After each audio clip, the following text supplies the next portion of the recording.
Houses Explained. Take two. Hey everybody, Lisa Young Sutton here with another video for you. And yes, this is a remake of the last video on houses. And I'd like to thank the couple people who brought it to my attention that I was making it much more confusing than I had to be. That I was describing a few different things without differentiating between them. Let's put it that way. So I decided to do it over. And I have to apologize because, you know, I take your feedback very seriously. And if you guys are not learning from these videos, then what's the purpose? So if I inadvertently make them confusing or say something wrong because, you know, as I always say, I'm a writer, not an orator. And what comes out of my mouth isn't always what I intend to relay, you know. I can't edit it like I can my writing. I mean, some people can edit videos. I don't know how. Okay. Anyway, so here we go. This one should be perfect, and hopefully you will get the point I am trying to make. Now, as I said, this is Lisa Young Sutton, and this is Lisa Loves Lenormand. Okay, let's get to it. Houses Explained. Let's start by talking about what houses are. Houses are what we call the spaces of the grand tableau. All right? They consist of the cards laid out from 1 to 36. Now, as you can see here, this is the most common format. We call this an 8 by 4 plus 4. There's also, where is it? Oh, here we go. This is not quite as common, but many love this. And I started with this format. This is the 9 by 4. So here we have nine across in the rows, and we have four rows of nine columns of four rows of 9 columns. Ah, I'll get it out. Okay. All right, so that's the 9 by 4. Now there's also a 6 by 6. And I don't have a mat for 6 by 6 because I don't use it, but I can show you in this little picture here. Okay. Here, this is what a 6 by 6 would look like, right? It's just 6 rows and 6 columns. Okay. So those are the formats. So that's what houses are. They are used for a grand tableau. Okay. Now, the concept of houses originally comes from the game of hope, or Das Spiel der Hoffnung. And if you have, it was a parlor game, okay, that the Petit Lenormand was designed for, as well as divination. You know, it is mentioned right from the beginning with these cards, but at the time, of course, it was illegal, so they kind of had to keep it on the sly. But this is the game of hope deck. Das Spiel der Hoffnung, right? And if you have this, or if you want to get it, it does have the game instructions in it. Well, you can see I write on everything. Okay, so it has the instructions for the original game in the little instruction booklet. And the game was really cool. I'll just tell you really briefly that, like, the instructions for the game start with space 3, the ship. Right? And that's because the game was played with 2 dice. And all of the players had a token. It's kind of like, well, they had a token like in Monopoly, but it's similar to the Game of Life, Milton Bradley's Game of Life, which everybody had those little cars, right? And you zoomed around, and it was just about life, you know, the ups and downs, and, you know, making money and losing money and all of that stuff, right?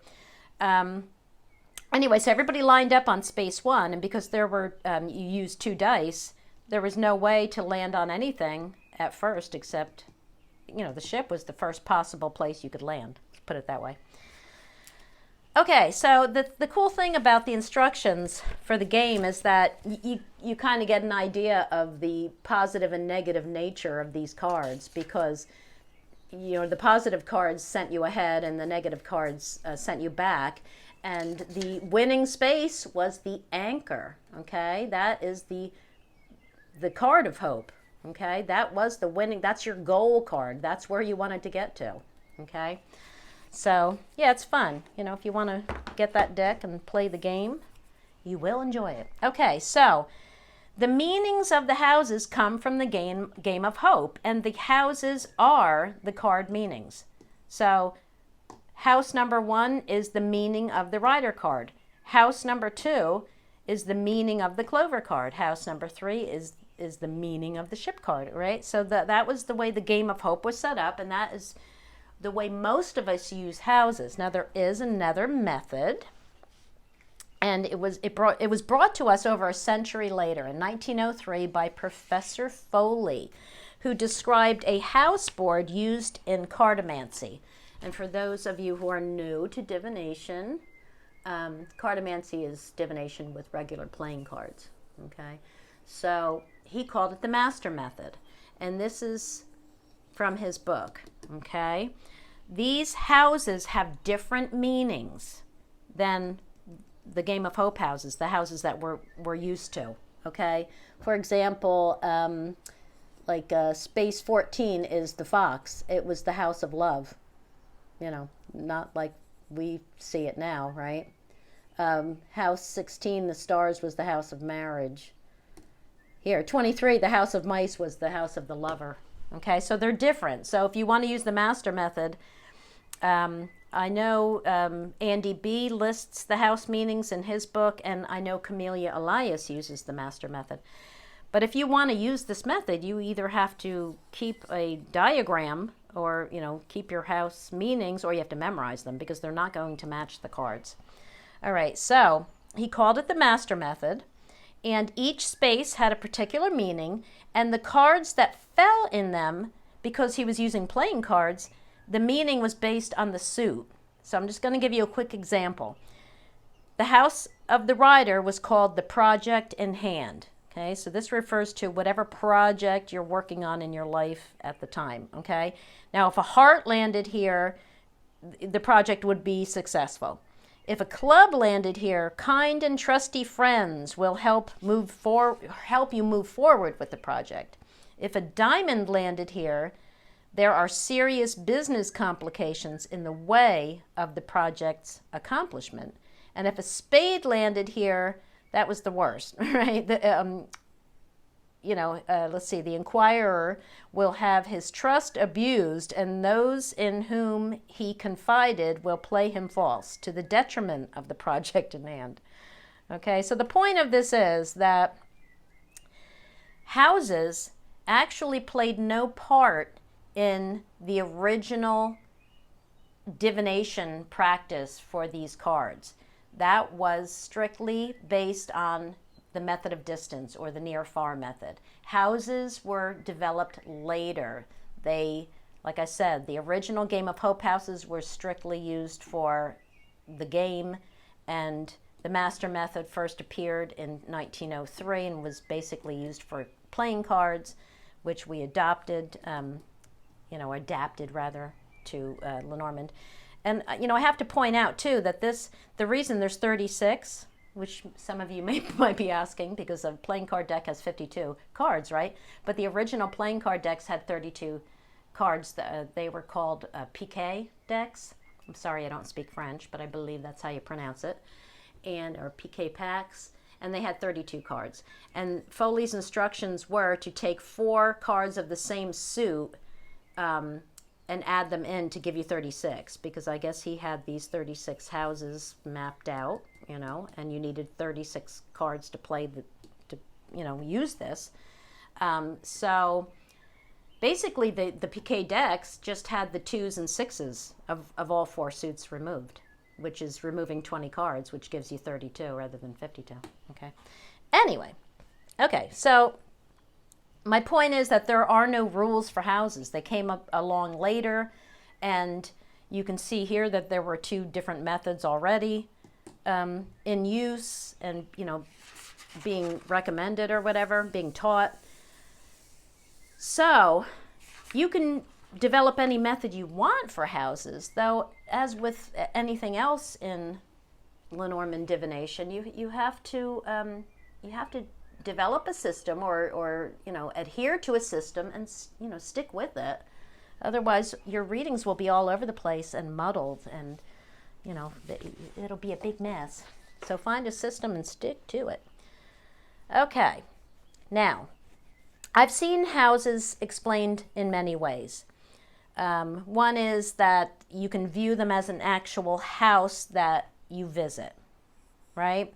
So different cards visiting different houses will act differently, just as you would act in a different way if you were visiting your boss's house or your in-laws, as opposed to your best friend's house or the local bar. You're going to act differently. So that's one way of explaining them.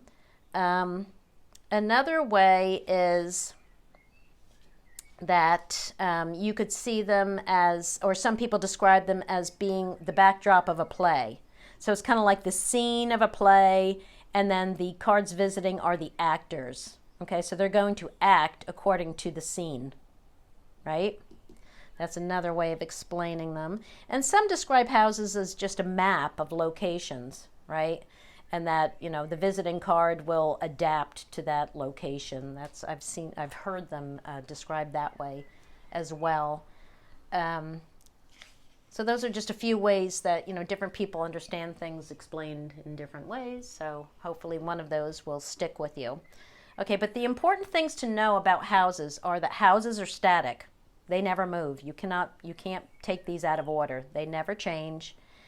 And they are the foundation or origin of a topic or situation, okay, because they are static, right? And then the cards that fall in them provide the details. Now, because houses are static, there's no flow of energy as you would have if you were reading a line of cards, say, right, where the story starts here and ends here, and each card develops the story, right? No. The cards that land in the houses give you a single piece of information. It's a static chunk of information, okay? So we could say that the card and the house together will describe a static situation, condition, or circumstance, or give us an answer to a question. Okay, I'll get into that in a minute. All right, so, but it's important to understand that they give you a single piece of information. They work together to give you a single piece of information. All right, so let me give you a quick example here. Like, let's use lady and ring. All right, so here we go. Lady and ring. Ring, when ring lands in lady, okay, ring is describing the lady, right? She's static. This is changing. So this is describing her, okay?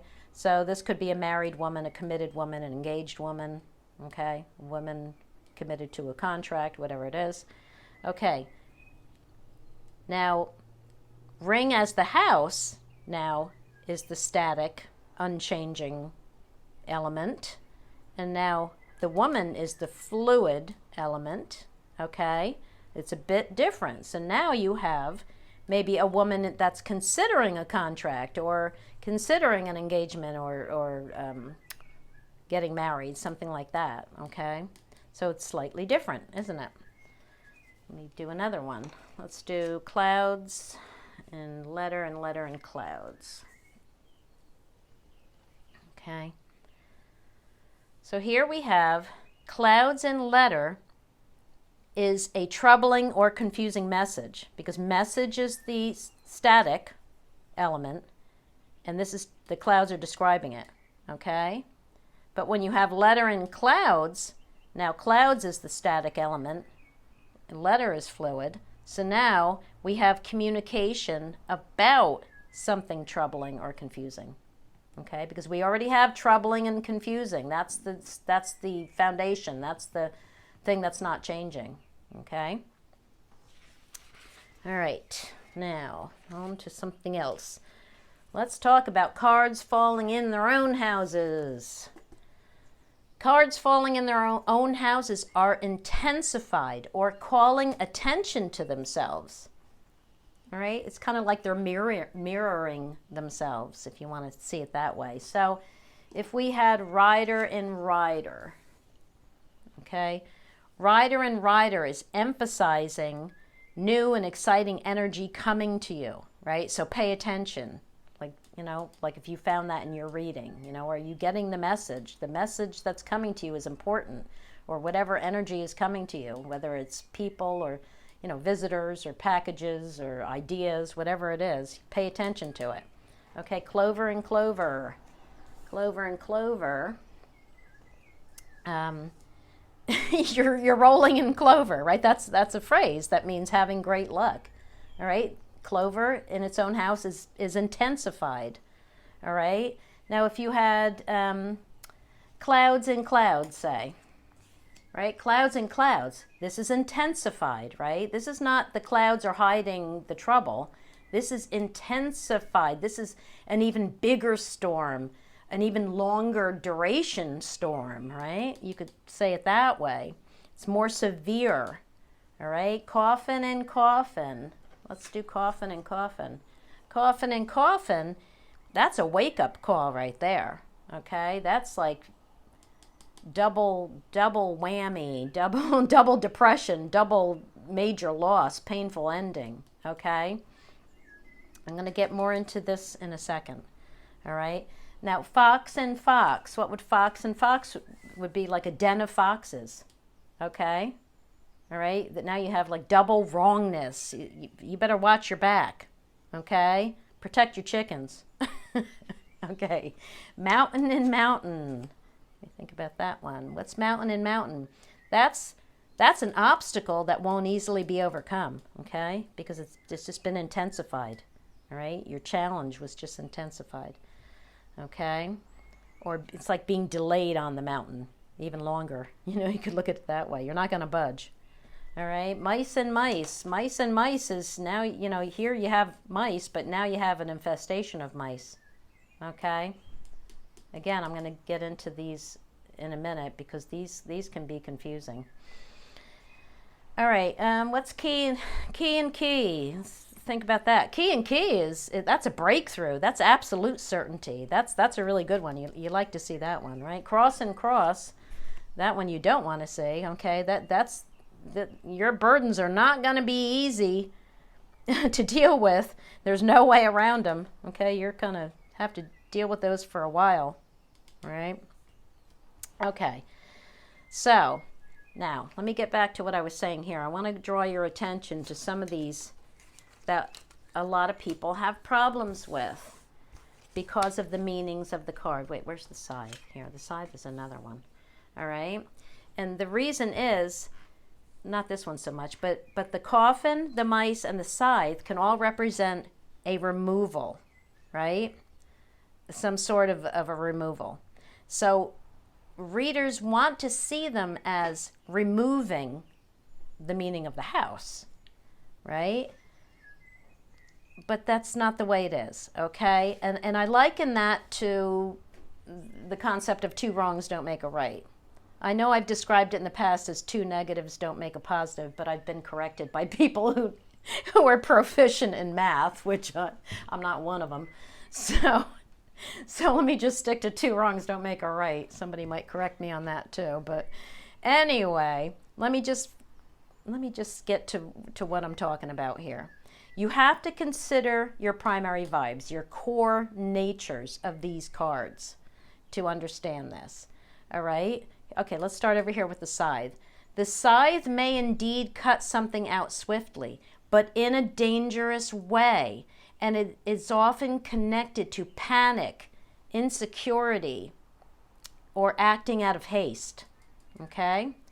The coffin is not just an end. I think this is the most confusing one for people. They see it, they see the house of coffin as being like, illness and loss of money or depression, and then they see the coffin in there and they're like, oh good, that they're canceling each other out. It's a loss of that.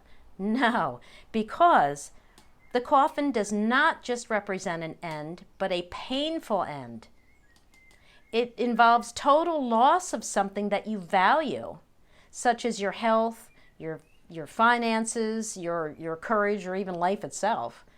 okay? Or it's an illness that's severe enough to put you into bed, or a depression deep enough to, like, man, you're down for the count, right? Or a deep state of mourning, okay? That is the meaning of the coffin card. It's not just an end. It doesn't just bring a happy old end to something, all right? Even though in a line, if you're reading a narrative line, if you have a positive card following the coffin, well, that's showing a good result after this, but it's not because of that. And that's when you're reading a forward flow of energy. Like I said, houses are static. That's not what this is doing, okay? This is just double total devastation, if that can even be a thing. Double total devastation. Okay, so, but the coffin relates to crisis and ruin. Okay, so I tend to relate the coffin more to death or burying of something rather than just an ending, all right? Now, again, mice. A lot of people say that, okay, mice is the house of loss, so the mice are nibbling away at the loss. No. Mice do steal, and they do erode things, but they leave a mess behind, okay? You don't let mice clean the crumbs off your kitchen counter, do you? I mean, if you did, you'd be sorry. Because mice bring damage and disease that's going to leave you worrying about it, okay? It's going to leave a lingering effect, damage, okay? Disease, filth. All right. Now, so I think I got that point across clearly. I think that was the one from the original video that confused so many people. I didn't explain that carefully enough. All right, so lastly, I would like to explain one of my personal methods for dealing with houses, which you can find in my book. Here's my book. Okay, The Petite Lenormand Oracle by Lisa Young Sutton. Okay, now I have an explanation of houses. Whoops, come back here. I have an explanation of houses on page 356, okay, what information houses provide, all that.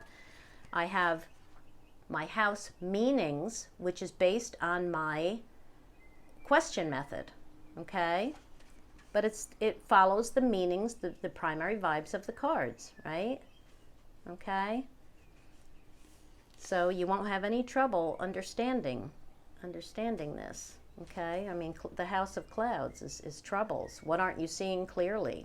Okay, where are your fears and insecurities? What is creating confusion or uncertainty? Okay, and then what else do I have in here? Okay, the reason I came up with that question method is because I do a lot of readings, advice readings, and I also do a lot of readings for myself where I want to connect to my intuition, or I want to know what the universe, how does the universe think how does the universe think I'm doing, right? So I have this in my book too. This is the How Am I Doing Grand Tableau, and the houses will you'll use those questions for the houses for this. Okay, so that's all in my book, which is now finally available everywhere, Amazon, every other bookseller. Okay. Now, to give you an example of the using the houses as questions, let me just go through that really quickly. Okay, so the first house, the house of the rider, would ask, what news, energy, people, or ideas are arriving, okay, are coming to you, right? So if rider fell in its own house, that would be, I have to find it. Okay, if rider fell in its own house, that would be, well, it'll be faster if I just explain it. Okay, so if rider fell in its own house, that would be new energy, ideas, male, people, whatever, are coming to you. So that's the card falling in its own house answering the question. The house of clover is asking one, if the clover fell here, excuse me, if the clover fell in rider, it would be what's coming to you, would be an unexpected chance. If ship landed here, it would be what's coming to you, right? Because, you know, the rider is fast and it's, you know, it's coming soon, right? It's exciting, it's energetic. If the ship landed there, it would be a journey. If the house landed there, it would be something personal, right? That's going to affect your private life. If the child landed there, it would be a fresh start is coming to you, okay? House of Clover, what question does that ask? What opportunities might you find, right? If Clover landed there to answer the question, it would be small and short-lived. Good ones to grab them quickly, they're going to be gone, right? If Snake landed there, it would be, what opportunities might you find? They're going to be complicated and untrustworthy opportunities. Don't grab them, right? If the Scythe landed there, it would represent urgent and dangerous opportunities. Again, forget that, right? Whip would be repetitive, intense, and heated. So that's the card answering the question of the house. Okay. House of Ship is asking, what journey will you go on? Okay. Literal or figuratively speaking. Okay. Now, if ship lands in its own house, to answer that question, it would be a journey for new adventure or a business venture. Okay. That's the journey you're meant to go on. Okay. Go and get that revenue. Go and, accept that contract. Because it's a journey to take charge. So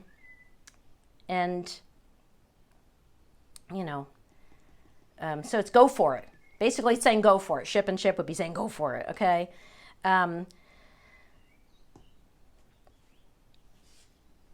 Okay, coffin.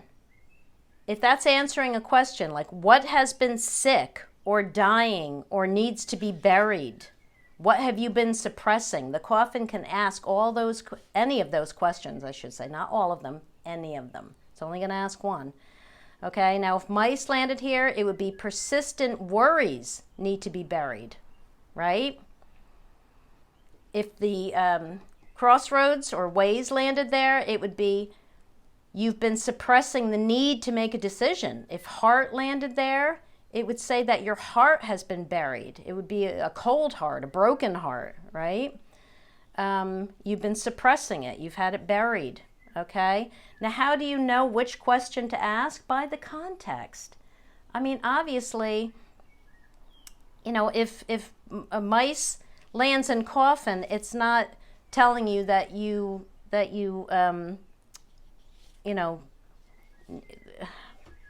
me put it another way. I want to make sure I get this clear for you. You will know it by the context, what question the house is asking. Here, let me go to another one because I'm sick of the coffin. Okay, let's go down to mountain. Okay, what obstacles are in your way? Say that's what the house of mountain is asking. And sun lands there. All right. What obstacles are in your way? And you get a positive card there. The sun. What is that saying? You haven't been optimistic enough, or you've been overly enthusiastic, or you haven't had enough energy, or you've been too intense. Now, how do you know which it is? You're going to know it by the context of who you're reading for, what you're asking, the surrounding cards. The story will all come together. You won't have a problem knowing what the question is and what the answer is, okay? Because you will be doing an actual reading and the whole story will come together and it will make sense. Okay. So, now, I want to show you one last thing because I know this is getting long. Okay. And I'm just going to show you an example of house chaining using my question method, all right, which like I said, you can use it or not use it, but this is just another technique, right? It's another tool for your tool belt, as we say. Okay. Whoops, wait a minute. I just want to get it straight. That's good enough. Okay.